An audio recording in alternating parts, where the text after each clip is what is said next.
为了验证人和丧尸也能有孩子，我直接绑了一只还算干净的女丧尸。原来全球丧尸末日降临，90%的人类都发生了尸变，可我却激活了一个和末日毫无关系的恋爱系统。就在这时，一名容貌姣好的丧尸吸引了我的目光，这瞬间让我茅塞顿开。恋爱系统好像没说限制种族性别。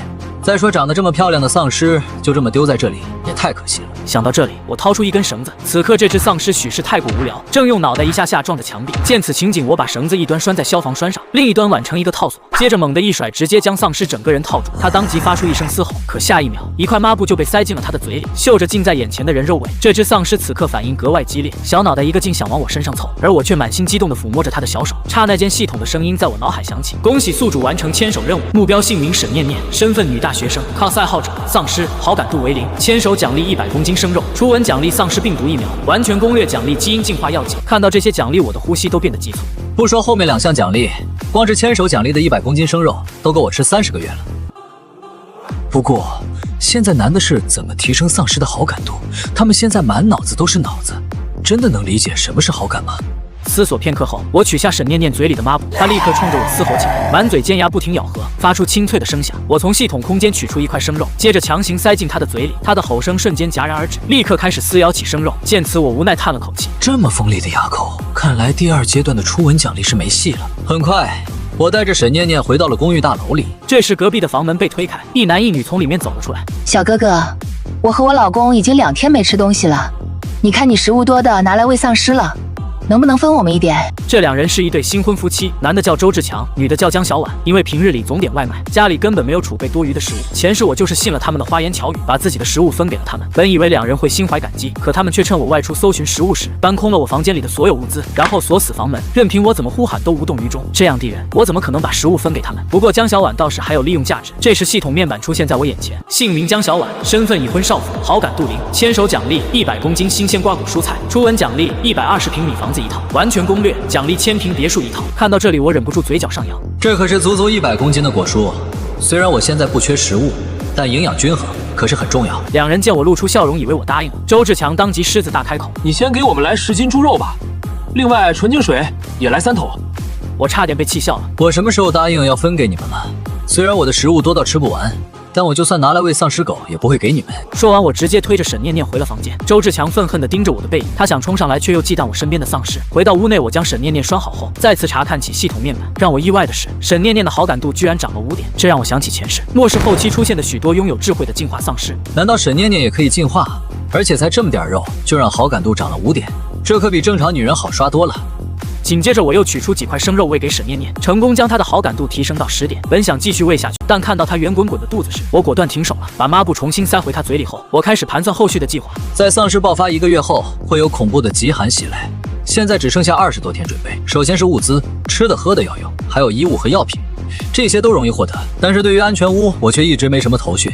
除了足够结实外，还需要在寒潮降临时能保持室内温度恒定。要找到符合这些条件的建筑，还是非常困难的。据我所知，在滨海市并没有这样的房子。这时我突然想起江小婉的初吻奖励，赶忙向系统询问：你奖励的房子是原本就存在的，还是凭空生成的？系统奖励的房子均为凭空建造，且宿主可以选择任意地点建造。那如果我想要的房子比较特殊呢？比如说房子是由钛合金建造的，并且要有逃生出口、仓库和医疗通讯设备这些等等，需要宿主提供建筑图纸。另外，通讯医疗设备不属于建筑范畴，需要宿主自行获取。这让我心中大喜。也就是说，我的钛合金安全屋有希望。这时一阵敲门声传来，江小婉正呆呆地站在门外，见房门迟迟不开，她心里十分着急。走廊两头一片漆黑，谁也不知道会不会突然窜出一只丧尸。就在她准备放弃时，房门终于打开了。江小婉先是一喜，但看到我手中的菜刀时，心里顿时一紧，连忙说道：“别紧张，我身上什么武器都没带。”我眯起眼睛，上下打量了她一番。江小婉自然也注意到了我的反应，换做以前，她早就一巴掌扇过来了，但现在有求于我，只能强挤出一抹微笑。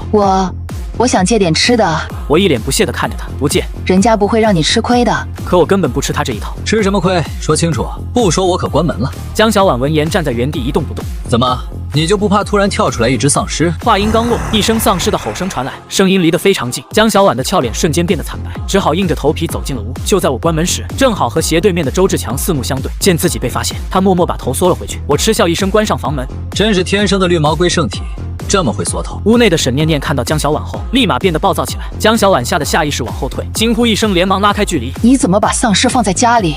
难道你不怕吗？我一脸平淡，这有什么好怕的？不过是个丧尸而已。这话一出，她不禁将我和周志强做对比。要是自己老公有我一半胆子，她也不至于来这里交换食物。想到这，江小婉叹了口气。所以你到底要我怎么做，你才愿意把食物分给我？几分钟，江小婉皱眉，语气十分不客气地说：“该做的我都做了。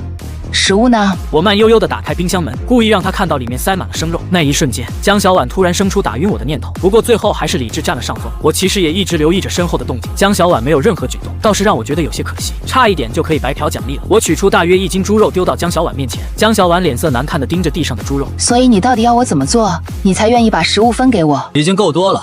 本来我只想给你半斤的，可他根本不知道这1斤肉在末世的价值，只记得当初周志强为了娶她，给了他家38.8万的彩礼，房本上还加了他的名字。江小婉深吸一口气，最后还是捡起地上的猪肉，冷着脸走了出去。见此，我非但不生气，反而很高兴。他的态度越难受，我越有报仇的痛快感。接着，我美滋滋地打开系统面板，房子和果蔬带领取。虽然100平房子小了点儿，但我也有解决办法。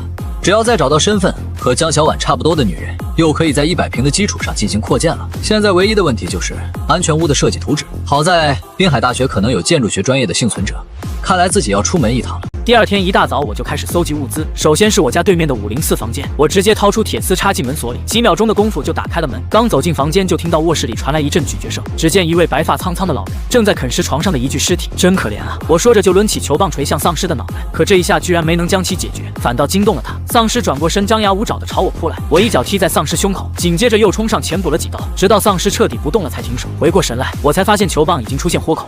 毕竟只是球棒，打球的话还行，砍丧尸的话就有些不够用了，看来得找把更好的武器才行。快到中午的时候，我终于把5楼的6个房间都清理干净了，一共解决了3头丧尸，搜出1箱小麦饮料、7瓶杂乱的药品，还有1桶蛋白粉。虽然收获颇丰，但唯一的球棒也彻底报废。不过好在又搜出了1根铁的棒球棍，挥了2下还挺顺手。另一边的江小婉和周志强也透过猫眼看到了我锤丧尸的样子，我那凶狠的模样让2人齐齐咽了口水，同时暗自庆幸还好之前没动手，不然自己早就没命了。直到听到隔壁传来关门声，2人才推开门走出来。他们一间房地找，想看看有没有遗落的食物，可惜我搜得干干净净，2人只能无功而返。那混蛋属蝗虫的吗？一点能吃的都不剩。我倒是找到1块牛排，是上面都生蛆了。周志强眼珠子一转，老婆，不如你再去管他借点食物吧。江小婉不情愿地想拒绝，我们昨天刚吃过，现在还不是很饿，先不用去找他吧。现在我们是不饿，但迟早还会饿的呀。等他把吃的都喂丧尸了，你再去要吗？说着，周志强一脸真诚地牵起江小婉的手。我想和你一起活下去，我们一定会坚持到军队来救我们的。看着丈夫恳求的目光，江小婉咬了咬牙，好吧，我去就是了。江小婉刚进门就闻到一阵诱人的香味，此时我端着一个铁锅出来，里面是满满的一锅土豆，又开了1瓶小麦饮料，坐在沙发上舒舒服服地吃起来。江小婉被香味勾得直咽口水，但见我没说话，也只能在一旁呆呆站着。吃了2口后，我突然开口，差点把你忘了。我说着起身拿来一个盘子盛了些肉，江小婉还以为是给自己的，欣喜地准备接过来时，我却直接绕过她走向沙发，取下沈念念嘴里的抹布后，她立马把头埋进盘子里疯狂进食。另一边的江小婉面露尴尬，她轻咳一声转移话题，你今天是不是清理了5楼的房间？是啊，我要走了，所以在离开前搜集一些物资。江小婉闻言瞬间瞪大了眼睛，什么你要走？外面全是丧尸，你要去哪里？怎么舍不得我走？江小婉闻言一脸愤怒，鬼才舍不得你，我巴不得你死外面。不过话虽如此，她眼中却闪过一丝担忧，如果我带着所有食物走了，她和周志强岂不是只能饿死？说吧，你来找我什么事？我要跟你交换食物。我忍不住嗤笑出声，料到江小婉会再来，但没想到会这么快。几分钟后，我把报酬扔给了江小婉。时间一晃，4天过去了，我已经将整栋楼搜刮了一遍。而这几天，沈念念的胃口越来越大，从最开始半斤肉就能吃饱，到现在2斤半肉下肚，小肚子都看不出一点起伏。要不是她的好感度一直在涨，我是真不想继续喂下去了。也不管她能不能听懂，我自顾自地对着她警告道：“都喂了你6天了，要是还敢咬我，就把你丢在这里自生自灭。”说完，我就取下沈念念口中的抹布，她没有像一开始那样嘶吼，而是张开嘴等待投喂。你要是咬我，我就不给你东西吃，听明白了吗？既然你不说话，那我就当你是明白了。我试探着把手伸向沈念念，结果她不客气的张嘴就想咬我，我直接大声呵斥，不行！她被我吼得愣了一下，接着歪着头看向我，我再次试探着伸手过去，可沈念念还是要咬，如此反复了10几次。就在我快要放弃时，沈念念终于没有再咬，而是看着我的脸，似乎在通过我的表情判断这是不是给她吃的。我心中一阵激动，对着她轻轻摇了摇头。沈念念仿佛明白了我的意思，竟然真的没咬我。兴奋的我又取出1块肉递过去，并朝沈念念点了点头。这次她直接吃了起来，之后又重复了几次，她都是等我点点头后才开始吃。为了确定沈念念是不是只有在捆绑状态下才能克制住攻击的欲望，我决定再做个实验。我先是解开她身上的尼龙绳，又将一盘子肉放到茶几上。沈念念摇摇晃晃地站起身朝我走来，她先是看向桌上的肉，然后又看着我，接着抬手指向盘子里的肉。我心中狂喜，朝她点了点头。沈念念这才拿起盘子吃了起来。该说不说，这吃相依旧难看。不过值得一提的是，沈念念虽然才40的好感度，但已经能做到不攻击我了。那要是好感度达到100，我岂不是能拥有一个听话的丧尸手下？这哪里是恋爱系统，分明是主仆系统才对。与此同时，另一边的周志强这几天一直坐立难安，他已经得知我即将离开的消息，无论是为了我手里的食物，还是为了报复我，他都不打算让我活着离开。但仅凭他一个人肯定不行，毕竟我可是能轻松解决丧尸的狠人。于是周志强开始怂恿江小婉：“老婆，我觉得我们不能让隔壁那家伙离开，起码不能让他带着食物离开。不如你再去借一次食物，然后趁他睡着的时候打开门放我进去，咱们趁机弄死他。”出于愧疚，江小婉对周志强几乎有求必应，所以最终还是点了头。周志强闻言立马兴奋起来：“太好了，等天一黑，咱们就开始行动。我先去准备准备。”看着周志强离开的背影，江小婉却露出一抹苦涩的笑容。他都没问具体是什么办法，所以说他是知道了的。另一边，因为我打算明天一早离开，所以准备早点休息。可刚躺下，就听到一阵敲门声。我打开门，一脸笑意，这么快就又饿了。闻言，江小婉心里暗骂，恨不得一拳砸过来，但还是忍了下来，甚至还露出妩媚的表情。不只是饿了，进来可以，不过先让我检查下有没有携带暗器。江小婉生气地瞪着我，必须多给我块饼干。江小婉敢怒不敢言的样子，让我忍不住仰头大笑。原来这就是不当人的感觉吗？真是太爽了。我完全不同情他，前世他们夫妻俩是怎么对我的，这都是他们应得的报应。江小婉低下头，眼中闪烁着熊熊怒火。你就笑吧，等过了今晚，看你还能不能笑得出来。几个小时后，江小婉颤颤巍巍地扶着墙走出来，从卧室到门口也就10几步的距离，她却走了好几分钟。刚打开房门，周志强就一个闪身冲了进来。怎么样？他睡着了吗？睡着了。太好了，我这就去做了。说完，周志强握紧手里的水果刀，可没走几步，就看到卧室门前站着一个人影，这让周志强大惊失色。你个贱人，不是说他睡着了吗？江小婉也被吓了一跳，不过很快就发现了不对劲。是那混蛋养的丧尸，他怎么挣脱绳子了？老公，我们怎么办？要不还是先走吧。周志强此刻正做着激烈的心理斗争，他也害怕丧尸，但他更清楚错过了今晚就再也没有这么好的机会。况且沈念念看起来人畜无害，这让周志强生出一种自己也能搞定的错觉。不过为了稳妥，他还是对江小婉说：“老婆，你来吸引他的注意力，我来解决他。”闻言，江小婉瞬间吓得浑身发抖。放心吧，我不会让他伤害你的。虽然嘴上这么说，但周志强其实早就做好了随时牺牲老婆的准备。可江小婉1万个不愿意，他还没到为了周志强献出生命的地步。这时，卧室门口传来我不耐烦的声音：“我说，你们到底还要商量多久？”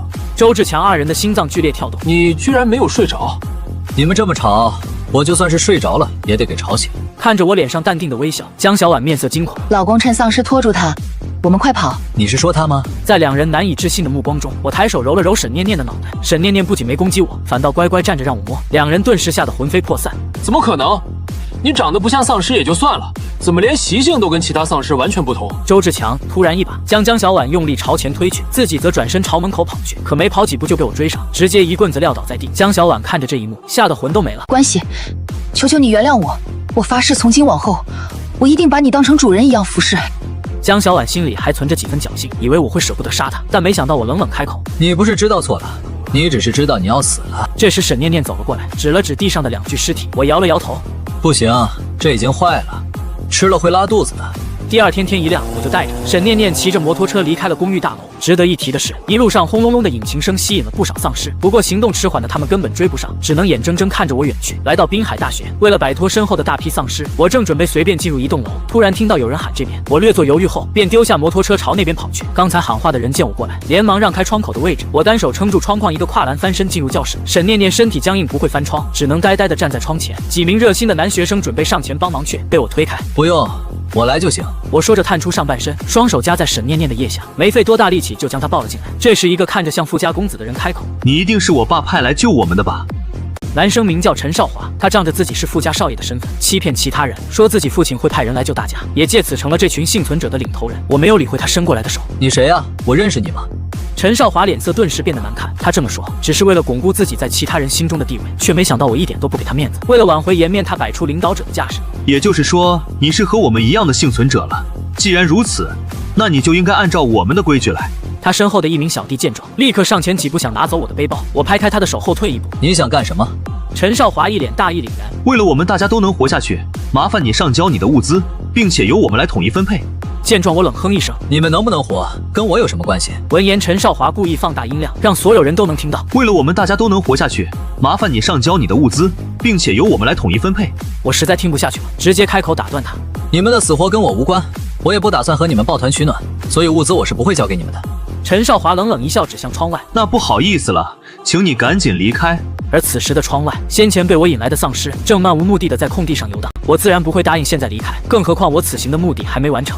这里这么多教室，我住几天后自然会离开。对于我这个陌生人，学生们更愿意听陈少华的，于是他们群情激愤地将我围住。你凭什么跟杜少这么说话？刚才要不是我们救你，你早就死了。就是这里是学校，你一个校外的凭什么留在我们教室？我不禁嗤笑出声。末日之下，你跟我讲道理，何况我就算要强行留下又怎样？就他们这些没见过血的温室花朵，敢跟重活一世、经历过尸山血海的我动手吗？就在双方剑拔弩张时，一个穿着长裙、长相清新脱俗的女人走了进来。这里发生什么事了？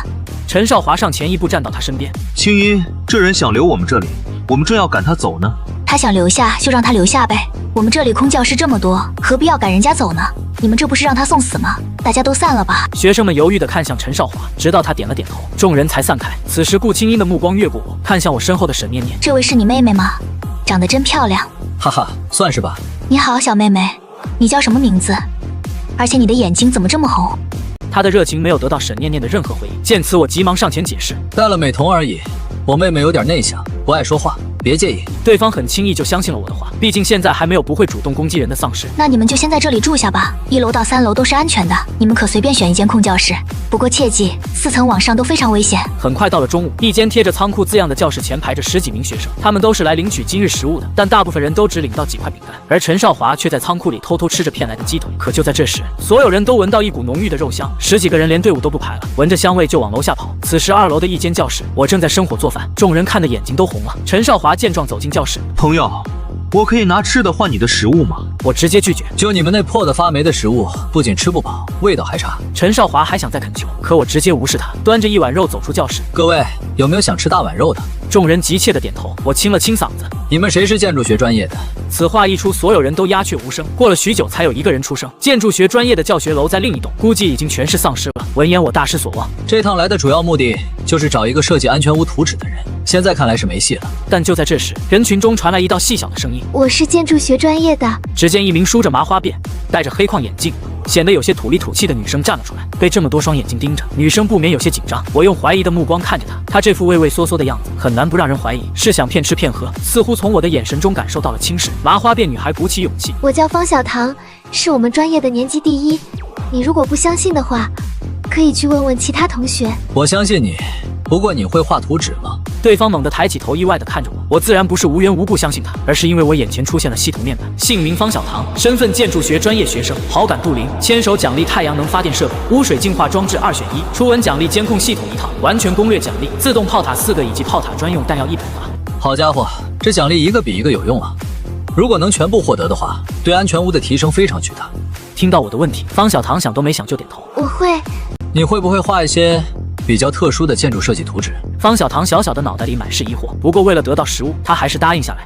好，我雇佣你，报酬是每天1碗肉加1碗菜。方小棠本以为能吃到一点肉就不错，没想到还有蔬菜，立刻欣喜地接受了这份工作。有人高兴就有人愁。陈少华狠狠瞪了我一眼后，便带着小弟离开了。来到楼梯处，一名叫张伟的小弟先朝两边看了看，确定没人跟来后说：杜少，这家伙太嚣张了，要不我们弄死他吧？陈少华沉思片刻，不行，白天他对付丧尸的身手你也看见了，我们不是他的对手。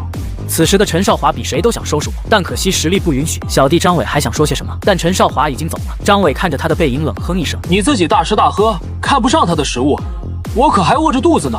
不行，得想个办法把他的物资弄到手才行。另一边，方小棠吃完食物后，意犹未尽地舔了舔嘴角。我见状问道：要不要再来点？方小棠摇摇头：不用啦，我已经吃完了今天的报酬啦。透支了明天报酬的话，明天就要饿肚子了。这话让我微微一愣。那就开始干活吧。方小棠应了一声后，立马进入工作状态，打开随身的书包，从里面取出一台笔记本电脑。说说你的要求吧。我想要张安全屋的图纸，占地面积100平米，安全屋的强度一定要够高，还要有仓库、逃生通道、休息区和洗浴室。100平的话，对安全屋来说还是太小了，因为还得留种植区、养殖区吧。我有些意外地看着方小棠，这姑娘好像比自己想的还要周全些。不错，所以你还得留扩建的空间。我明白了，我现在就开始工作。闻言，我兴奋地问她多久能出土，大概10几天吧。后续如果需要修改的话，还要2、3天。我不禁皱起眉头。按照前世记忆，1个多星期后将有寒潮降临。如果不能在这之前搬进安全屋的话，就得留在这4处漏风的教学楼里挨冻。我需要你在7天之内把图画出来，有信心吗？方小棠先是有些犹豫，但很快露出坚定的眼神。没问题，7天就7天。不久后，我带着沈念念来到楼顶，想找一处适合建造安全屋的位置。很快我就发现学校后面有一片空地，没有学校建筑的遮挡，后面还有一座大山。如果不进入学校，根本很难发现。而且这里的丧尸数量也少。我拎起棒球棍准备过去清理丧尸。从1楼翻窗出来，我扫了一眼周围，附近有4头丧尸在徘徊。即便我小心翼翼地解决了1只丧尸，还是把另外3头引了过来。其中1只跑得飞快，和其他行动迟缓的丧尸不同，这名体育生丧尸的奔跑速度快了很多。他很快就冲到我眼前，我不慌不忙一个闪身躲开后，一棍子敲了上去。不愧是体育生，丧尸挨了一下居然还能动，我立刻又补了一棍子。这时第3只丧尸也近在眼前了，我一个扫腿将他绊倒在地，接着连敲2棍。此时最后1头丧尸也朝我扑来，我来不及起身就被推倒在地，丧尸的血盆大口咬在了我的棒球棍上，一人一尸上下较劲。我暗骂一声，想把身上的丧尸先倒，但试了几次都没成功。就在我运起全身力气准备再试一次时，一只纤细的小手突然抓住丧尸的脖子，一把将他丢了出去。我诧异的扭头看去，发现小手的主人居然是沈念念。这时那只被丢出去的丧尸又冲了过来，还没等我起身，沈念念瞬间抓住丧尸的脖子用力一扭，只听咔嚓一声，丧尸便歪着脑袋倒在了地上。想不到看上去柔柔弱弱的沈念念，力气居然这么大。看来我猜的不错，她果然是发生进化了。当初我看着沈念念的皮肤从灰白一点点变得粉嫩时，就有了猜想，如今终于得到了证实。我打开系统面板查看，发现沈念念的好感度已经涨到了50，这真的比女人好太多了吧？不需要名牌包包、化妆品，只要有吃的就行，甚至还能保护自己。被我注视着的沈念念脸上没有任何表情，仿佛刚才出手的不是她一样。休息了一阵后，我再次继续清理丧尸的工作。沈念念只有在我陷入生命危险时才会出手帮忙，其他时候都在一旁默默看着。看来想要指挥她给自己干活，要继续提高好感度才行。直到天色渐晚，我才动身返回教学楼。来到男厕所，我正准备脱衣服清洗身上的茄汁，却见沈念念也跟了进来，这让我有些不自在。但她毕竟只是一只丧尸而已。很快洗完澡的我，正准备换上干净的衣服，却突然看向沈念念。虽然不知道丧尸会不会流汗，但刚才的战斗身上也沾了不少茄汁，于是我决定也给她洗一下。此时沈念念目光直勾勾地盯着我，尽管知道她脑子里没有男女之别，但我的脸还是红了一下。我咬咬牙开始操作，我赶紧在心里告诫自己，她是丧尸。稍稍冷静后，我连忙快速地给她清洗起来。1分钟后洗漱完毕，我抬起头和沈念念对视一眼。好了，这下你应该舒服些了吧？可她却直勾勾地盯着我的眼睛。和以往不同的是，沈念念的眼神里似乎有了情感波动，不知道是不是我的错觉。于是我凑近了想仔细观察一下，但下一秒，沈念念的身体突然朝我靠了过来。我压根没料到她会对自己动手，根本来不及做出躲闪的动作。可预想中疯狂的撕咬并未到来，唇间传来的是一抹柔软又带着淡淡甜味的触感。我眼中写满了错愕，直到系统的提示音在耳边响起，我这才从失神中回过神来。恭喜宿主解锁初吻奖励，丧尸病毒疫苗已生成，接种后可完全免疫丧尸病毒感染。看着系统面板里沈念念的好感度数值，我心里满是意外。没想到只是简简单单洗了个澡，好感度就涨到了60，直接达到了喜欢的阶段。关掉系统面板，我看着沈念念问道：“你现在有感情了吗？”沈念念歪了歪脑袋，模样呆萌又可爱，显然没能理解这个复杂的问题。于是我换了个简单的问法：“你能听懂我说话吗？”这一次他轻轻点了点头。我又接连问了几个问题，可只要问题稍稍复杂一点，沈念念就会陷入呆滞的状态。这样一来的话，想让沈念念单独行动还是不太可行。但随着好感度的提升，说不定她真能完全恢复人类的情感，到时候一定能理解更多复杂的指令。不过现在的话，还是先从厕所里出去再说。回到教室后，我向方小棠打听了一番，得知微型消防站的位置就在行政楼的大门旁边，但想要去到那里，必须绕开操场上游荡的丧尸。我默默将这些信息记在心里，随后让方小棠回去休息。等方小棠离开后，我取出丧尸病毒疫苗，直接扎进手臂，将整管药剂都注射了进去。这样一来，丧尸对我的威胁就大大降低了。此时教学楼的3楼，2个身影正鬼鬼祟祟地走向楼梯，其中一人面露担忧：“我们这么做真不会有事吗？”能有什么事？他再能打也就2个人，其中一个还是小女孩。孟海，你不会连女孩都怕吧？这人正是张伟。很快，两人一前一后摸到了我所在的教室外。教室的前后门都从里面锁死了，但这根本拦不住有着丰富逃课经验的张伟。他掏出铁丝，在锁孔处鼓捣了几下，门就被推开了。可刚走进教室，两人就看到了令人惊骇的一幕。只见教室里一道矮小的身影直挺挺地站了起来。孟海吓得结结巴巴地喊：“张伟，有人！”张伟瞬间警惕起来，但一切都晚了。他眼前一黑，直接见了阎王。孟海吓得魂飞魄散，转身就想逃，就眼前一黑，见了阎王。沈念念看着手上沾满的茄汁，脑海中突然涌起一股强烈的饥饿感，但最后还是硬生生克制住了。第二天我睡醒后，就看到沈念念兴奋地举着沾茄汁的手给我看，我目光一凝，这是怎么回事？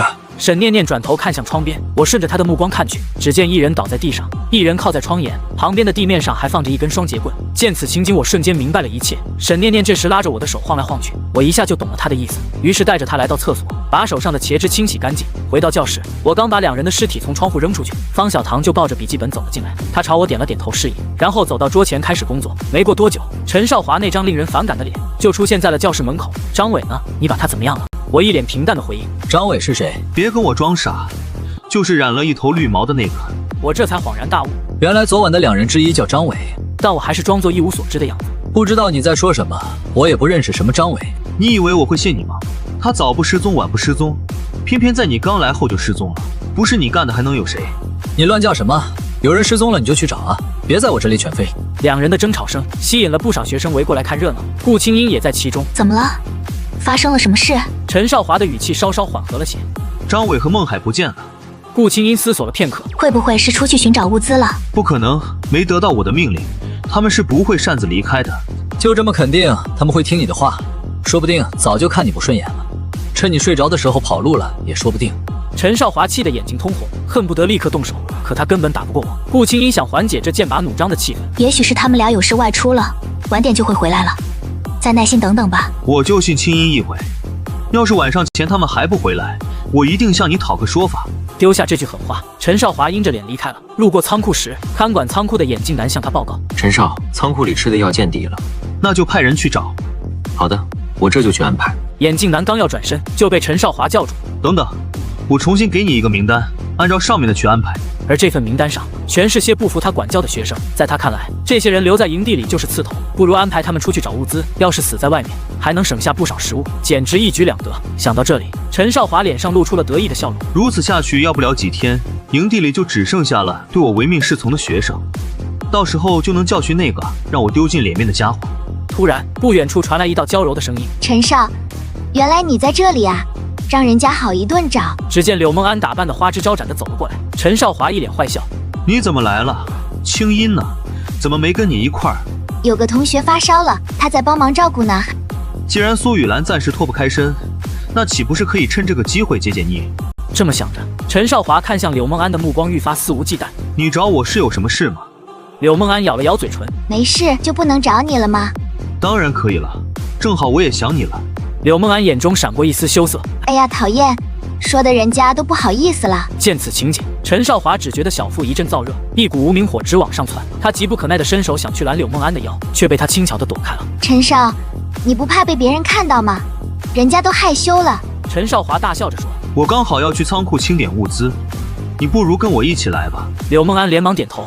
两人一前一后走进仓库，走在后面的陈少华反手锁上了门，迫不及待的就想去亲柳梦安，结果又被他闪身躲开。陈少华急得抓耳挠腮：“又怎么了？”柳梦安扫了一眼仓库里的物资，然后若无其事地说：“陈少，食物看起来不多了呀。”陈少华敷衍地答道：“足够撑到我爸的人来了，别废话了，快开始吧，晚点被人发现就不好了。”柳梦安轻笑一声：“陈少，你爸真能腾出手来救你吗？”陈少华猛地一愣：“你什么意思？”柳梦安却话锋一转，捂嘴娇笑：“我就这么随便一猜，你不要太紧张。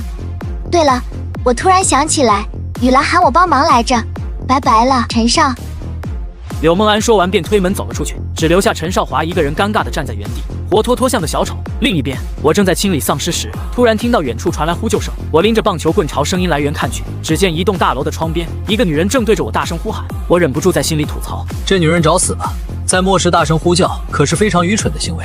我知道她是想引起我的注意，但我根本没打算救她。不过女人的呼喊声却阴差阳错地帮了我一个忙。空地上的丧尸听到动静，都慢悠悠地朝声音传来的方向走去。我对着沈念念说道：“走吧，今天可以早点下班了。”这可把楼里的女人急坏了。他们这是要去哪儿？难道没听见我的呼救吗？眼看围过来的丧尸越来越多，他只好闭上嘴，蹲在地上小声哭泣。回到教室，我向方小棠问道：“你刚才有听见一个女人在大喊吗？”方小棠点了点头，好像是宁老师。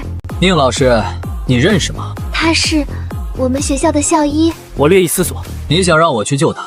听到我的问题，方小棠握着鼠标的手顿了一下。我只是觉得他可能对你有用而已。对了，那栋楼就是行政楼。我知道了。说完便带着沈念念去洗澡了。时间又过了2天，幸存的学生数量又减少了。我刚来的时候还有50多个幸存学生，现在估计只剩30几个了。营地里也开始蔓延起恐慌的情绪。这天，我指着沈念念对方小棠说：“帮我看着点他，我要去趟行政楼，带着他不方便。而之所以拖了2天才去救人，则是为了让宁瑶彻底绝望。这样我再去救人的话，他才会对我感恩戴德。”半个小时后，我抵达了目的地，可这里游荡着10几头丧尸，想靠偷袭解决掉他们根本不可能，只能速战速决。我深吸一口气，猛地朝微型消防站冲去。丧尸们立刻发现了我，嘶吼着朝我围了过来。我拼尽全力向前跑，赶在被丧尸包围之前，冲到了微型消防站里。2个对讲机，1柄消防斧，1根逃生绳，我把这些东西全都打包带走。就在我专心搜寻物资时，万万没想到，丧尸已经逼近到了3米之内。还好我反应迅速，立刻躲进了行政楼3楼的厕所里。宁晓此时已经意识模糊了，迷迷糊糊中，他隐约听到一声巨响，房门被撞开了，接着传来一道男声：“死了吗？可惜来晚了。”宁晓猛地睁开眼睛，用尽全身力气大喊：“我还活着，求求你救救我！”还能动吗？想活命的话，就拿好武器。宁晓咬了咬牙，扶着墙壁慢慢站起身。我带着宁晓走出教室，就看到一头丧尸迎面走来。我上前几步，一斧头劈在丧尸头上，丧尸瞬间就不动了。我不禁感叹：还是这斧头好用啊！身后的宁晓彻底被震撼到了。这人击杀起丧尸来，也太轻松惬意了吧！我都走到楼梯口了，他才回过神来，连忙跟了上去。楼梯上也有不少丧尸，都是跟着我进楼的。刚才在外面地形太宽阔，我一旦被包围，就要同时面对4面8方的袭击。可现在就一条楼梯，同时间就只有1头丧尸能攻击得到。我自然是底气十足，再加上居高临下的原因，我能轻松地砍到丧尸的脑袋和脖子。短短几分钟，丧尸的尸体就在楼梯上铺了一层。宁晓再次看呆了，我的形象在他心中变得愈发高大。可就在这时，他的脚踝突然被抓住了，低头一看，是头爬行的丧尸。宁晓吓得浑身僵硬，止不住的发抖，眼睛里噙满了泪水。我却站在一旁无动于衷。你不拿棒球棍打他，难道等死吗？我的话让宁晓的脸瞬间红了，他把棒球棍举过头顶，闭上眼睛猛地砸了下去。我冷冷地看着这一切。这头漏掉的丧尸是我故意为之，我就是要用这种最残酷也是最直接的方式，来让宁晓快速成长起来。我点了点头，做得很好。得到我的肯定，宁晓心里涌起一股前所未有的喜悦。没过多久，方小棠站在窗边兴奋地大喊：“你们回来了！”沈念念站在他旁边，脸上没什么表情，但目光却一直追着远处的身影。周围围了不少闻讯赶来的学生，柳梦安也在其中，他正双眼放光地盯着外面。等我带着宁晓走到窗边，方小棠刚要开窗，柳梦安却抢先一步推开窗户朝我伸出手，我却直接无视了他，翻窗跳回了教室。倒是宁晓拉住了柳梦安的手，艰难地爬了进来。宁晓站稳后说了声谢谢。柳梦安的笑容有些不自然。不用谢宁老师，欢迎你加入我们。其他学生立刻围了上来，七嘴八舌地和宁晓打招呼。看得出来，宁晓在学生中很受欢迎。我没理会喧闹的众人，带着沈念念就朝楼上走。宁晓看到我离开，立刻丢下众人，快步跟了上来。学生们面面相觑，不明白宁老师为什么丢下他们。此时2楼的教室门口出现了4个女人的身影。方小棠推了推眼镜，打量着另外3人。这4个人里，只有她出现在这里是名正言顺的，其他3人都不知道是来做什么的。我看着门口的4个女人也愣了一下，但很快就恢复了平静。我掀开锅盖，一股浓郁的肉香瞬间弥漫了整个教室。4个女人闻到香味，都忍不住咽了咽口水。我先给自己和沈念念各盛了一碗，又盛了一碗递给方小棠。方小棠一边吃，一边用得意的眼神瞟着其他人。宁晓饿了好几天，全靠意志力撑着，闻到香味后反应也最强烈，口水都快流下来了，但还是强撑着对我道谢。谢谢你救了我。突然，系统面板出现在我眼前，目标姓名宁晓，身份校医，好感度50，牵手奖励医疗箱、医术秘籍，初吻奖励丧尸病毒疫苗，完全攻略奖励医疗室及配套医疗器械。看到这里，我满意的笑了。看来先前不管他是对的，这波好感度都飙升到50了。我看着宁晓问道：“想吃吗？”宁晓坦诚地点了点头。为我工作，我可以给你和他一样的待遇，1天1碗肉和1碗菜。一旁正吃得香的方小棠听到这话，瞬间觉得碗里的肉不香了，而宁晓毫不犹豫地答应了。没问题。我立刻给他盛了一碗，他接过碗狼吞虎咽地吃了起来，看样子是真的饿坏了。我又把目光看向剩下的2个人，目标姓名顾清音，身份艺术生，钢琴家，好感度0，牵手奖励钢琴技巧，初吻奖励钢琴谱大全，完全攻略奖励钢琴艺术天赋。目标姓名柳梦安，身份拜金女，学生，好感度10，牵手奖励车子1辆，初吻奖励100平米房子一套，完全攻略奖励1000平米房子一套。我在脑海里询问系统后得知，奖励的车子可以指定任意款式，小到帝豪、法拉利，大到越野车、重卡，甚至坦克都可以。另外100平房子也不错，能把我的安全屋面积扩大1倍。看来这个柳梦安还是可以利用一下的。至于顾青衣的奖励，就有些鸡肋。柳梦安敏锐地察觉到我的目光，他撩了撩头发，娇滴滴地问：“请问，我也可以为你工作吗？”一旁的方小棠听了，瞬间起了一身鸡皮疙瘩，心里一阵恶心。但他觉得柳梦安的勾引根本没用，毕竟在他印象里，我只收留对自己有用的人。可没想到我直接点了头。行啊，报酬和他们2个一样。方小棠瞬间瞪大了眼睛，这个柳梦安能干什么？凭什么能享受到和我一样的待遇？柳梦安接过我递来的碗，手指看似不经意地擦过我的手，还朝我抛了个媚眼。谢谢老板。一锅肉就让3个美女为自己工作，放在以前谁敢想啊？我看向最后一个顾青衣，还没等我开口，他就先说话了。我不是来找工作的，我想问问你，还有没有多余的食物能分给其他学生？我玩味地笑了笑。你觉得现在这世道，有谁会嫌自己食物多吗？顾青衣欲言又止，他知道这个要求很过分，但学生们的食物已经见底了。看着我冒着危险救下宁晓，他天真的以为我是个好人。好了，没事的话，你可以离开了。见我态度坚决，顾青衣也没理由再留下，低着头走出了教室。看着他落寞的背影，作为闺蜜的柳梦安喃喃自语：“她还是这么天真。”吃完饭，我对方小棠问道：“安全屋的设计图纸进度怎么样了？”差不多要完成了，只剩下最后的校对和修改。你要看一下吗？方小棠说着就将自己的笔记本抱到我面前，屏幕上是一张详细的平面图，上面标注了休息区、仓库等房间，甚至连排气、水路、电路都设计好了，还标清了尺寸和规格。我看后一脸满意，不需要修改了，明天前完成收尾。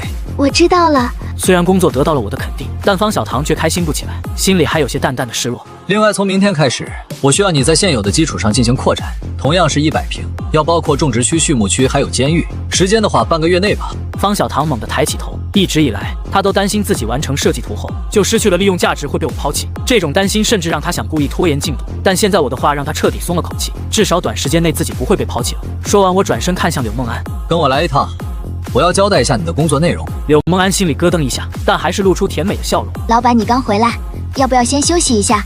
方小棠本来就看柳梦安不顺眼，又一心想多做些工作，见柳梦安还在推脱，立刻开口：“老板，他不干有的是人干，让我来吧。”柳梦安连忙点头：“对对，老板让他来吧，我再准备准备。”我摇了摇头：“不行，这工作只能你来。”柳梦安知道躲不过去了，只好认命地跟在我身后。这时宁晓着急地问：“我呢？我该干些什么？”以后自然有你发挥的时候，现在的话，帮我看着沈念念，别让她跟上来。等我和柳梦安出去后，方小棠郁闷地看向宁晓：“宁老师，你说什么工作是只能那个柳梦安做，我却做不了的？”方小棠连恋爱都没谈过，完全听不懂我和柳梦安的对话，而宁晓也不方便说得太直白，只能尬笑着解释：“每个人都有自己的特长，也许张淼淼有她自己的优点。”方小棠叹了口气，便不再追问。可宁晓心里却犯嘀咕：为什么她选柳梦安而不选我？回过神来，宁晓突然发现沈念念不见了，顿时慌了神。沈念念呢？方小棠，你看到沈念念上哪儿去了吗？这是我交给她的第一个任务，她可不想搞砸了。宁晓刚来不了解沈念念，但方小棠却很清楚，沈念念就是个跟屁虫。但她并没有如实告诉宁晓，只是敷衍地说：“应该是上厕所了吧？放心吧，她很快就会回来的。”2楼的一间教室里，房门突然被一股巨力撞开，看着走进来的沈念念，我瞬间吓出一身冷汗。你怎么来了？沈念念看向柳梦安，尤其是看到她擦嘴角的动作后，沈念念的眼睛里第一次流露出愤怒的情绪，甚至气得开口说话了：“他吃的我也要。”我满脸震惊：“你会说话了？”可这时的沈念念却异常聪明，没有被我的话转移注意力。我只好哄着沈念念：“好了好了，我给你就是了，不过得下次。”沈念念这才停下了动作。第2天，方小棠终于完成了安全屋的设计图纸。我喊来所有人：“收拾一下，我们准备搬家了。”搬家？搬到哪里去？柳梦安怀疑我是不是疯了，外面全是丧尸，能搬到哪里去？不该问的别问，收拾东西跟着我。听我这么说，柳梦安看向其他人，想让他们劝劝我。在他看来，出去就是送死。可方小棠和他不对付，根本不可能帮他。沈念念更是只会跟在我身后，唯命是从。唯一的希望就是宁晓了。可宁晓却一言不发，选择无条件相信我。柳梦安忍不住皱起眉头：难道这里只有我一个聪明人吗？我看出了他的犹豫。你也可以选择留在这里，反正前2档奖励已经获得了。我其实无所谓，柳梦安是否跟我走？我当然是选择跟着你了。柳梦安是个聪明人，留在这只有死路一条，不如跟着我还有活路。我们收拾东西的动静很快吸引了其他学生的注意，他们围在一起窃窃私语。这几个人要去哪？不会是要出去吧？走了好啊，早就看他们不顺眼了。顾青英也在人群中听着同学们的议论，她皱起了眉头。虽然昨天我拒绝了她，还说了重话，但她还是不忍心看着我们去送死，于是她走出人群拦住了我。你们要去哪？离开这里，反正你们也不欢迎我们，不是吗？我的反问让顾青英一时语塞，她正想再说些什么，身后却传来陈少华的声音。没错，我们确实不欢迎你，不过其他人可以留下。宁老师，你是校医，留下来和我们一起吧，我们需要你。陈少华心里清楚医生的重要性，想借着学生的名义道德绑架宁晓，我瞬间火了。这孙子挖人挖到我头上来了。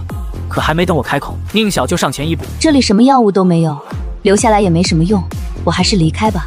你可是老师，就算什么都不做，我们大家都会感到安心。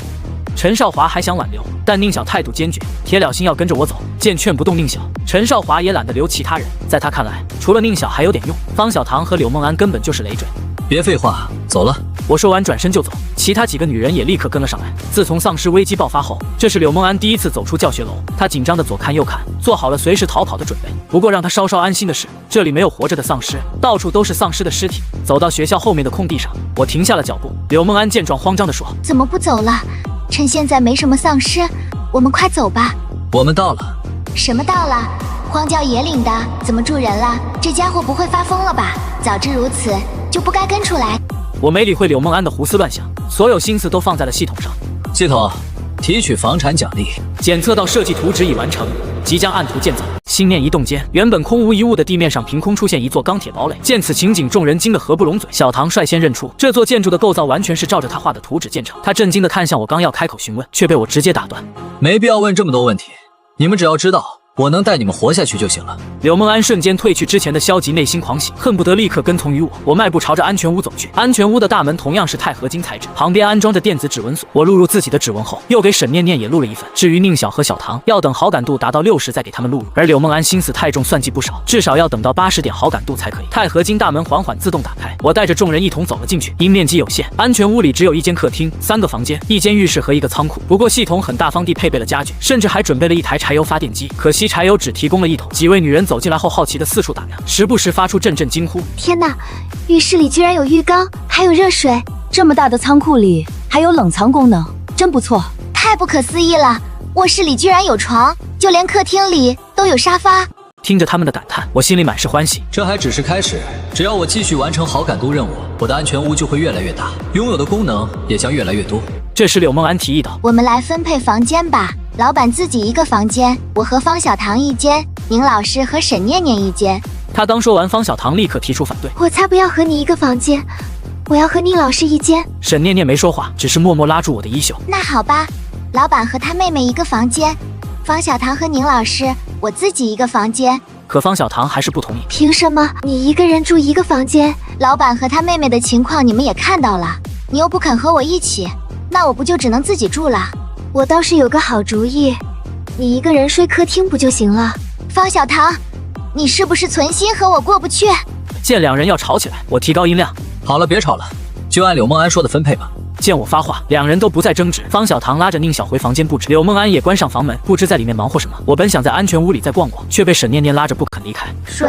睡觉。我本想拒绝，可沈念念的大眼睛太有杀伤力，而且我紧绷了这么多天，也确实该放松休息了。我躺在床上，沈念念依偎在我身边，像只小毛毛虫似的往我怀里蹭，我只好翻身抱住她。不一会儿便进入了梦乡。沈念念身为丧尸本就不需要睡觉，她把脸埋在我胸口，感受着我的心跳。与此同时，教学楼营地有学生发现凭空多出来的建筑，立刻报告给了陈少华。陈少华有些纳闷，他对学校后方这处奇怪的房子没有印象，可潜意识里又觉得这房子本该就在那里。虽没亲眼看到安全屋凭空出现，但受系统影响，他下意识认为这房子一直存在。陈少华向汇报的学生问道：“对了，你说你亲眼看见那个外来的带人进到了那个房子里？”“对的，我亲眼看见的。”这个学生也没看到房子出现的过程，只是偶然看到我带人进去，便赶紧跑来报告：“陈少，那个房子看上去安全性不错，要不我们去把它抢来吧？”“你傻呀！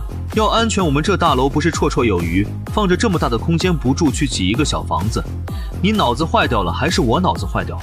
等我醒来时，已经是下午5点。走到客厅，另外3人都在。方小棠见我出来，立刻喊道：“老板，你快来看监控！”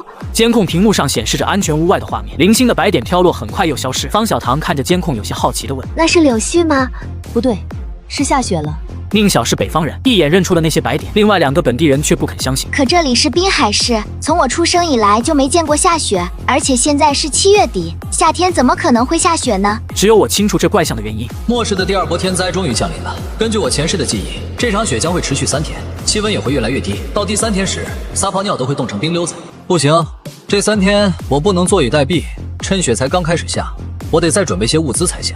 方小棠，你们学校超市都卖些什么东西？方小棠愣了一下，见我神情严肃，便认真介绍起来。原来滨海大学的购物区说是超市，其实和小型商场差不多，食物、生活用品一应俱全，足够学生不出校门买到所需物品。所以去一趟超市是非常有必要的，不过不是现在，还得再等等。第2天午饭后，我对柳梦安和宁晓吩咐道：“你们2个准备跟我和念念出门一趟。”柳梦安听后，脸上立刻露出不情愿的神色。若可以，她只想待在安全屋里，一辈子都不出去。于是她对着我撒娇道：“老板，我可不可以不出去啊？”闻言，我一脸面无表情。可以，不过我的地盘不养闲人。我去就是了，有必要这么严肃吗？问问都不行。我又补充道：“外面会很冷，多穿点儿。”方小棠见我忽略了她，一脸着急地问：“那我的工作是什么？”你的工作就是画设计图，你放心好了，我不会随便赶你走的。得到我的保证，齐乐顿时松了口气，他还以为自己成了我口中没用的人呢。我们从安全屋里走出来，地面的积雪已经没过了脚踝，天上还在下着鹅毛大雪。最让人难以忍受的是室外的严寒，体表温度估计已经接近0下。柳梦安2人虽然多穿了几件衣服，但还是抵挡不住这般寒冷，连说话的声音都开始发颤。好冷啊，老板，我们还是回去吧。没事儿，上了车就不冷了。柳梦安疑惑地顺着我指的方向看去，赫然看到一个庞然大物，一辆重型卡车就停在安全屋旁边。柳梦安激动地张大嘴巴：“天哪，这车是哪儿来的？”我轻笑一声：“从哪里来的？当然是从你身上获得的奖励。”之前我也考虑过要不要选越野车，又或者装甲车，但结合当前的情况，我还是决定先搞一辆重卡，万一以后再发生异变，直接变成机甲也不是不可能。但这些都是后话，现在这样只是为了方便运输，我没有再多解释，只是招呼他们赶紧上车。我坐到驾驶位上，发动了重卡，重卡的噪音引来了大量丧尸，但他们的行动十分迟缓，走一步都要好几秒，只能眼睁睁看着卡车离开。毕竟在室外待了1晚上，这些丧尸都已经被冻僵了。我一脚油门踩下去，仅仅2分钟就抵达了超市门口。下车后，我开始交代注意事项，记住下车后拿好自己的武器，跟在我和念念的后面，一定不要掉队。宁晓眼中带着担忧，让念念在前面会不会太危险了？要不还是我在前面吧。在宁晓看来，他作为大人，而且有过一次击杀丧尸的经历，怎么看都比沈念念靠谱，理应由他来保护另外2人。不用担心念念，他可比我强多了。宁晓和柳梦安听后，脸上都露出了质疑的神情。你可是丧尸群中来去自如的狠人，而沈念念怎么看都只是个普通小女生，怎么可能比你还强？带着这份担忧，2人下车，跟在我和沈念念身后。从后备箱拿好武器后，我们走进了超市。超市的1楼是食品区，几头丧尸正在货架间游荡。宁晓、柳梦安，你们2个把食物往车上搬，我和念念去清理丧尸。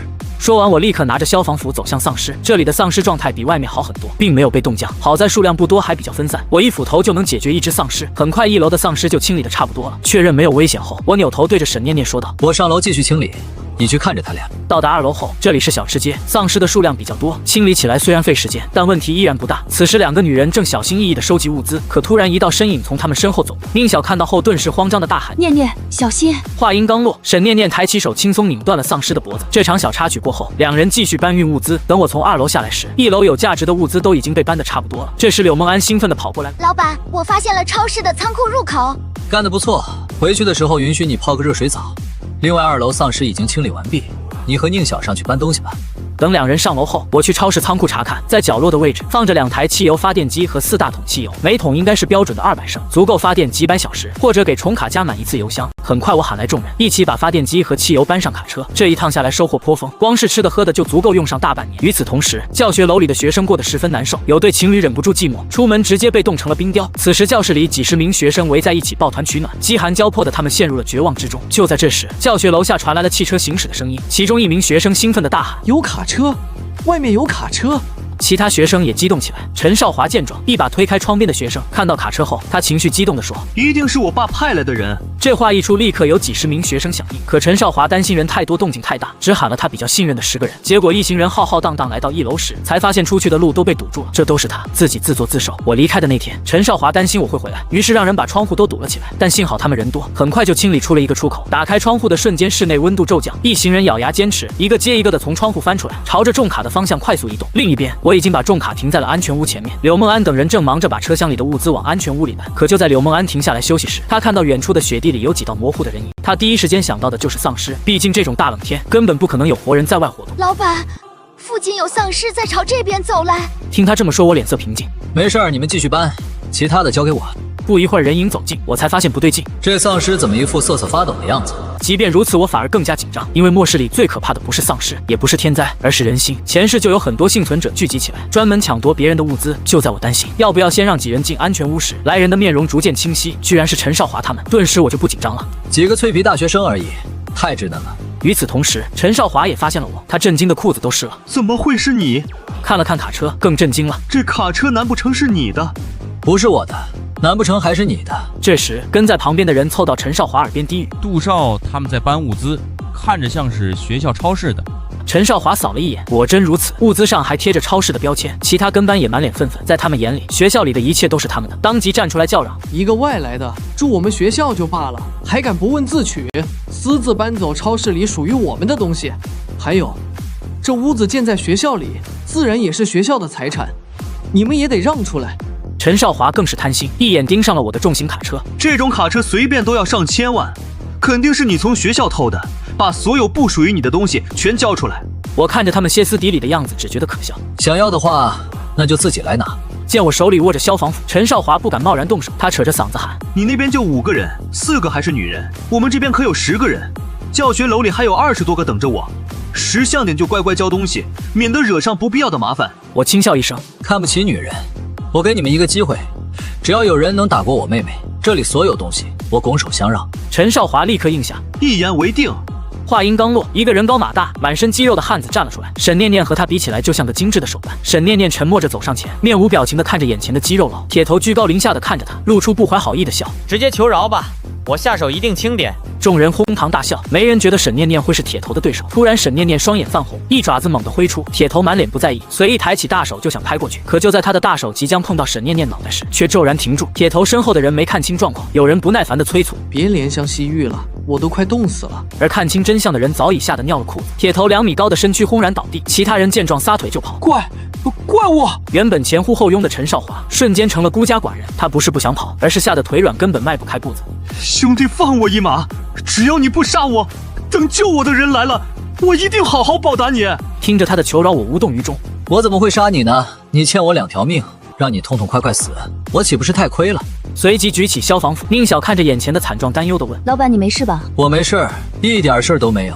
见我意识清醒，宁晓松了口气，想来是老板和陈少华有深仇大恨，才会如此。虽然看着学生惨死在眼前，但他没有丝毫反感。宁晓好感度加10。听到系统提示，我愣了一下，很快回过神，随后吩咐宁晓他们继续搬运物资，自己则去清理漏网之鱼。此时的教学楼里，每扇窗户前都挤满了人，眼巴巴地眺望远方。突然有人大喊：“回来了！他们回来了！我们有救了！”也有冷静的人发现不对劲，怎么少了2个人？而且他们怎么慌慌张张的，跟被什么追着似的？这话给情绪高昂的众人浇了一盆冷水，他们下意识地看向顾青衣。顾青衣思索片刻，说道：“走，我们下楼接他们，问问到底怎么了。”很快，10几20个人来到1楼，正好和狼狈翻窗进来的几人撞个正着。顾青衣扫视一圈，眉头紧蹙。人群里没有陈少华的身影。陈同学人呢？他怎么没跟你们一起回来？几人面面相觑，没人敢说实话。沉默许久，眼镜男心虚地说：“陈少他被那个外来人留下了。”顾青衣脑海中立刻浮现出我的脸，心中越发困惑。到底发生了什么？你们不是去和救援人员对接了吗？听着几人七嘴八舌的讲述，顾青衣拼凑出了完整的经过，可他依旧不敢相信。我不仅养了个怪物，还拿他打人。况且之前我还舍命去救宁晓，想来本性并不坏。于是他对着众人安慰道：“不管怎样，杜同学现在在他手上，我出去一趟，让他把人还回来。”可就在这时，一阵悠扬响亮的音乐突然响起，有人立刻反应过来，不好，是广播，音乐会引来丧尸的。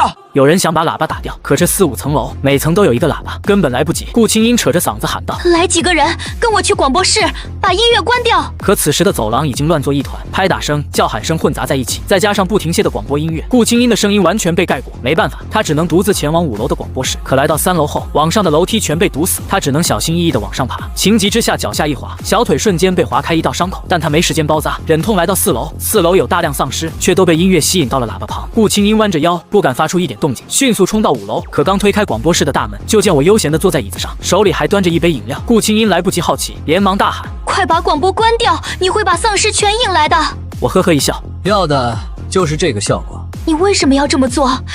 你知不知道这样会害死所有人的？我没有急着回答，慢慢走到窗边。这都是他们罪有应得。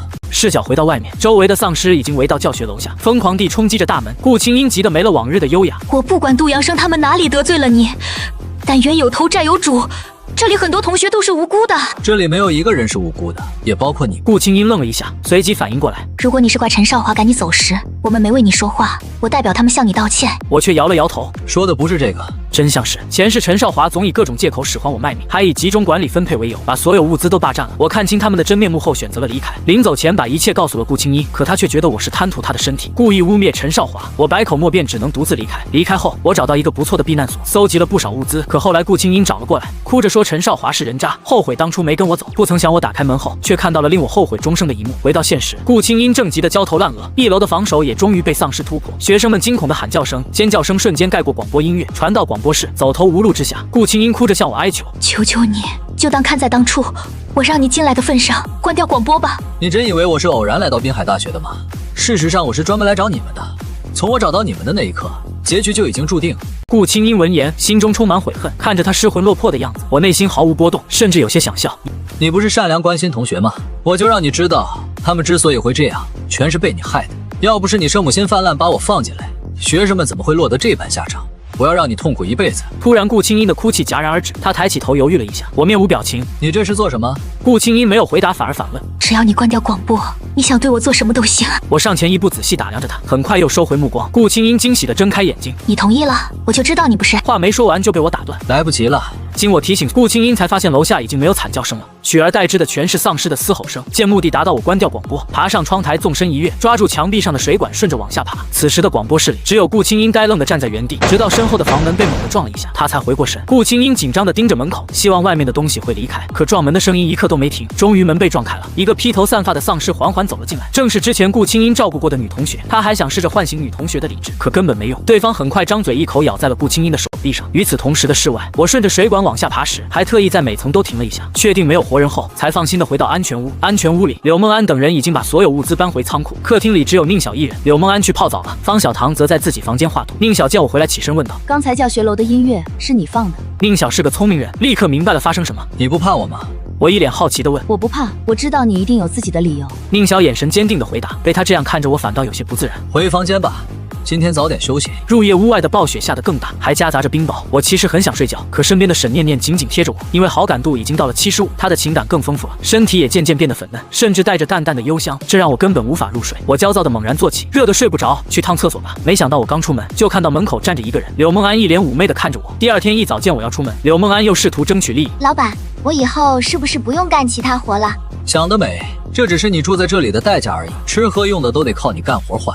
不过念在你工作积极，今天就给你放1天假。柳梦安立刻喜笑颜开。这时系统提示音响起，柳梦安好感度加25，目前好感度60，直接加25。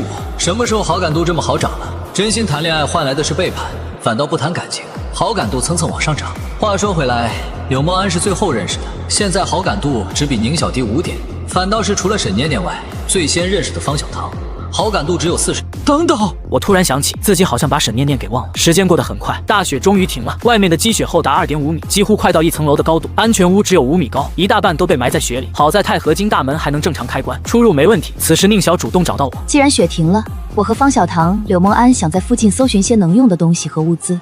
行啊，要不要我和沈念念陪你们？不用了，我观察过了，外面的丧尸都被雪埋起来了，只要小心室内的就行。你们去吧，注意安全。还有室外活动最好不要超过1小时。40-50分钟后，3人回来了，身上或多或少都带着搏斗的痕迹，我十分满意。不错，你们回去泡个热水澡，好好放松一下。等几人进屋后，我带着沈念念朝教学楼走去。宁小他们还不能免疫丧尸病毒，有被感染的风险。为了陈绝这种风险，我必须从女丧尸身上获取病毒疫苗。而我刚好知道哪里能找到符合系统标准的女丧尸。曾经住着不少学生幸存者的教学楼，此时毫无活人的气息。翻窗进去后，我立刻弯下腰，因为我的操作，这栋楼里聚集了周围100米内的丧尸，妥妥的丧尸老巢。可奇怪的是，大楼里静悄悄的，听不到一点嘶吼声。我大胆的从教室探出头，发现整条走廊都铺满了尸体。我有些疑惑，不应该啊，这么多丧尸怎么全都躺在地上？难道有其他幸存者来过？我突然想起此行的目标，连忙拉着沈念念的手往楼上跑。来到5楼广播室门口，一眼就看到里面躺着一具死尸。还好不是顾青音的，不过顾青音怎么不在这里？难道逃走了？可突然沈念念被一股巨力撞飞出去。我定眼望去，顾青音赫然出现在广播室门口。是你，你没被感染。听到我的疑问，顾青音缓缓抬起头，此时她的脸上分布着几条青色纹路，显得奇怪又危险，怎么看都不像人类。很快，顾青音以恐怖的速度冲了上来，我赶忙侧身躲开。好快的速度，他绝对不是普通丧尸。不等我起身，顾青音又化作一道残影袭来。我本以为他的目标是我，连忙狼狈的一滚，可没想到他的目标是沈念念。沈念念还在发懵，就被顾青音抓住脖子提了起来，手上发力就要拧断他的脖子。不要！我紧张的大喊一声，听到我的喊声，沈念念仿佛被激活一般，双手抓住顾青音的手，轻而易举的就将他的手掰开。顾青音的表情有些诧异，甚至人性化的歪了歪脑袋。沈念念不给他惊讶的时间，抓住他的手一把甩开，顾青音重重的摔在地上。与此同时，我的面前浮现出沈念念的面板，不仅好感度达到90，还多了一个能力，力量变异。随即我又看向顾青音的面板，姓名顾青音，身份艺术生、钢琴家、丧尸，速度变异，好感度40，友好，牵手奖励钢琴技巧100公斤生肉2选1，初吻奖励钢琴谱大全丧尸病毒疫苗2选1，完全攻略奖励全部艺术天赋基因进化药剂2选1。虽然料到顾青音成了丧尸，可按理说他该失去人类的记忆，好感度应该为0才对。更奇怪的是，他刚才攻击的是沈念念而非我。此时被摔在地上的顾青音缓了好一阵才爬起来，嘴里还念念有词：杀死所有丧尸。话音刚落，他又冲向沈念念，但因为忌惮沈念念的怪力，这次他没有正面进攻，而是绕着沈念念快速移动。眼见时机成熟，顾青音迅速冲上前，朝沈念念的后心狠狠抓去。我大喊一声：蹲下！沈念念听到喊声，大脑还没反应过来，身体已经自动下蹲。顾青音的偷袭再次落空，趁此机会，我快速冲到他身后，紧紧将他抱住。顾青音挣扎着扭动身体，却无法挣脱。和我想的一样，他成了不会攻击人类的丧尸。此时我和顾青音身体几乎紧贴，只要他想完全能伤到我，可他并没有，只是一个劲的挣扎。沈念念见状，正要动手解决顾青音，却被我拦了下来。不要杀他，他对我有用。帮我把背包里的绳子拿过来。沈念念闻言，听话的拿过绳子，将顾青音绑了起来。松开手后，我好奇地打量着丧尸顾青音，发现只要我一靠近，他就会安静下来；可只要沈念念靠近，他就会变得十分狂躁。我不禁调侃：有意思，生前是圣母，感染了也是丧尸圣母。你的身份里该加个圣母才对。很快，我将顾青音带回了安全屋。众人见状一脸震惊，我看出了他们的疑虑。放心吧，在我把他调教到听我命令前，是不会松绑的。宁晓和方小棠被我的话吓得不轻，柳梦安则若有所思地摸了摸下巴。所以念念他也是这种情况？没错，念念也是丧尸。宁晓顿时恍然大悟，难怪平时念念不说话，还只吃肉。柳梦安在一旁坏笑：老板，你不会是对顾青音有想法，才连他变成丧尸都不放过吧？难道我还不能让你满意吗？我知道他的意思，反问道：你说呢？柳梦安瞬间小脸一红，想起上次自己的窘迫。一旁的方小棠听到两人的对话，眼睛瞪得像灯泡一样。宁晓倒是一副早已知晓的样子，表情平静。行了，各自忙回去吧。解散众人后，我提取了顾青音的牵手奖励100公斤生肉。另一边，方小棠解散后找到了柳梦安。你刚才在客厅说的是真的吗？柳梦安故意装作听不懂。什么是真的吗？就是刚才在客厅说的那些。方小棠急得脸都红了。柳梦安这才点点头。是又怎样？跟你有关系吗？方小棠小脸涨得通红。你为什么这样选择？柳梦安一下子来了兴趣，故意叹了口气。唉，我们寄人篱下，有的选吗？果不其然，方小棠立刻上钩。见方小棠上当，柳梦安嘴角的笑意更浓。为了不被抛弃，我只能这么做。一听到被抛弃，方小棠整个人都激动起来。可他为什么要赶你走啊？还不是我没用，什么都不会，不像你老是会治病，也不像你会画设计图，起码短时间内还有价值。所以为了能留下，我只能想出这一招。听完柳梦安的话，方小棠更加担忧。我会被赶走吗？柳梦安若有所思。可能吧，毕竟图纸总有画完的时候。此话一出，方小棠顿时慌了。那我们该怎么办？想到之前方小棠和自己作对的样子，柳梦安会心一笑。这样，你凑过来，我跟你说。方小棠闻言，表情先是惊讶，再是犹豫，最后咬咬牙，凝重地点了点头。吃过晚饭后，我正给苏玉兰喂食，柳梦安走了过来，我淡淡瞥了她一眼。很快到了晚上，我好不容易忽悠沈念念别跟着，我刚走进房间，方小棠就尖叫一声：怎么是你？我忍不住问，方小棠结结巴巴说不出话。开了灯，我能看清方小棠的脸，她脸上罕见的化了妆，厚重的刘海掀了上去，露出白皙的额头。我眼中闪过一抹惊艳，没想到方小棠的真实颜值这么高，单看这张脸，甚至比柳梦安和宁晓还要漂亮，能和沈念念媲美。感受到我火热的目光，方小棠有些害羞的低下了头，我却一脸不解：你为什么要这么做？我不想被你赶走。我不是跟你说过好几遍了吗？只要你为我工作，我就不会赶你走。我知道，可是我就是没有安全感。随后他跟我讲起了自己的过往，从小父母离婚，他由奶奶带大，奶奶去世后又被亲戚嫌弃，一生过得十分不幸。看着方小棠越说越伤心，我摸了摸她的脑袋。好了，只要你不背叛我，我就永远不会赶你走。听到我的话，方小棠才放下心来。第二天早上，众人围坐在餐桌前吃饭。方小棠气色饱满，脸色红润，和之前判若两人。宁晓虽然年龄稍大，见识广，却未经人事没看出异常，单纯以为方小棠是化了妆。柳梦安却没忍住嗤笑一声。我见状，一筷子敲在他脑袋上。这么高兴，等下吃完饭你来洗碗，再把整个安全屋大扫除一遍。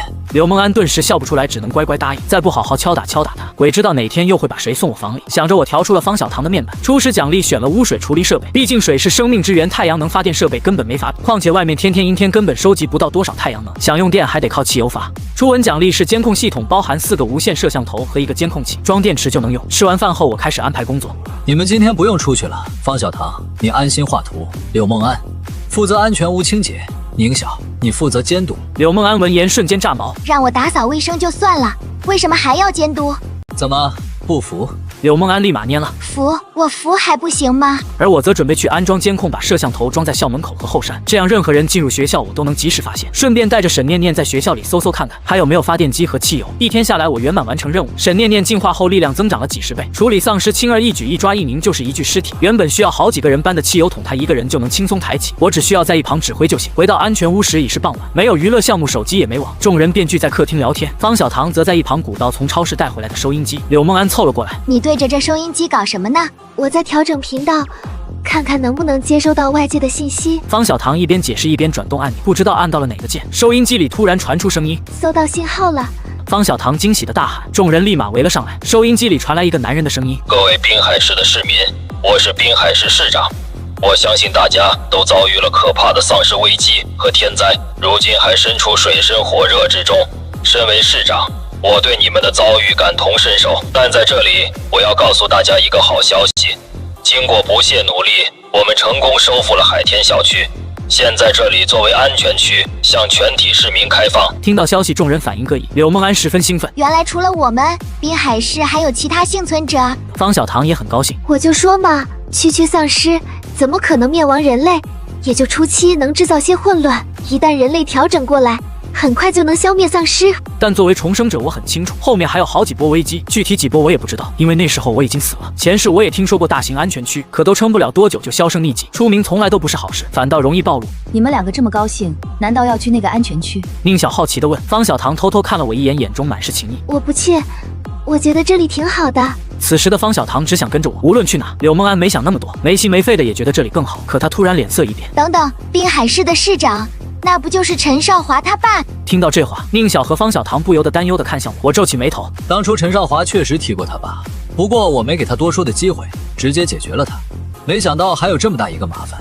没事的，陈少华他爸又不知道陈少华死了，就算知道了又怎么样？